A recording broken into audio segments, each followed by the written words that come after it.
Telangana foundation day సందర్భంగా గాంధీ భవన్లో మరి మహేష్ కుమార్ గౌడ్ గారి అధ్యక్షతన ఇవాళ ఫ్లాగ్ ఇనాగ్రేషన్ చేయడం జరిగింది. మరి ఇవాళ తెలంగాణ మొత్తంలో రేవంత్ రెడ్డి ముఖ్యమంత్రి గారు గ్రామాలు తండాలు అన్ని తిరుగుకుంటూ మరి ట్రైబల్స్ ఏరియాలలో కూడా ఇంద్రమ్మ ఇండ్ల నిర్మాణం చేయడంలో మరి మొట్టమొదటి స్థాయిలో అన్ని రాష్ట్రాల కంటే తెలంగాణ రాష్ట్రం అంతేకాకుండా ఉద్యమకారులకు అందరికీ కూడా డాక్టర్ కేశవరావు గారితో ఉన్న ప్రభాకర్తో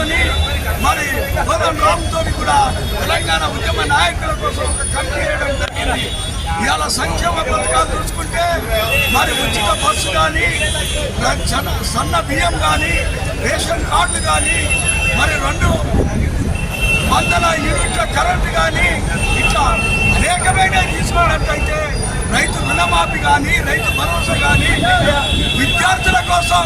మరి 20,000 కోట్ల రూపాయలు కేటాయించి మరి 100 స్కూల్స్ కానీ మరి అంతేకాకుండా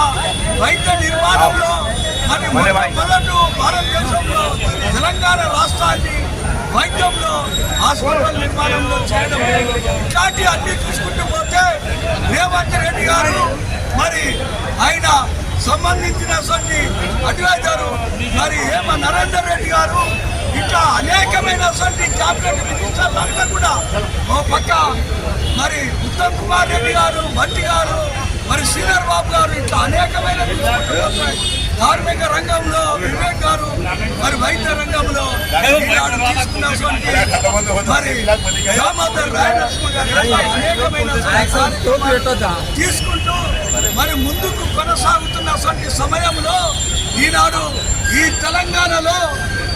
తెలంగాణ ఫార్మేట్ డే సందర్భంగా ఒకటే చెప్తున్నాం, సింగరేణి మీద బీఆర్ఎస్ కుట్ర కానీ ఈ తెలంగాణకు 12 లక్షల కోట్ల రూపాయలు ఇచ్చిందని మరి బీజేపీ కుట్ర కానీ అది మీకు వీలైతే శ్రేణి పత్రాన్ని విడుదల చేయండి. ఇక్కడ అనేకమైనటువంటి ధరల పెంపకం మీద అనేకమైనటువంటి రైతుల కష్టాల మీద కార్మికుల కష్టాల మీద మహిళల మరి అనేకమైనటువంటి విదేశాల మీద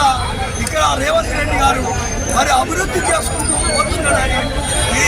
తెలంగాణ ఫార్మేషన్ దేశంలో చెప్పడం జరిగింది.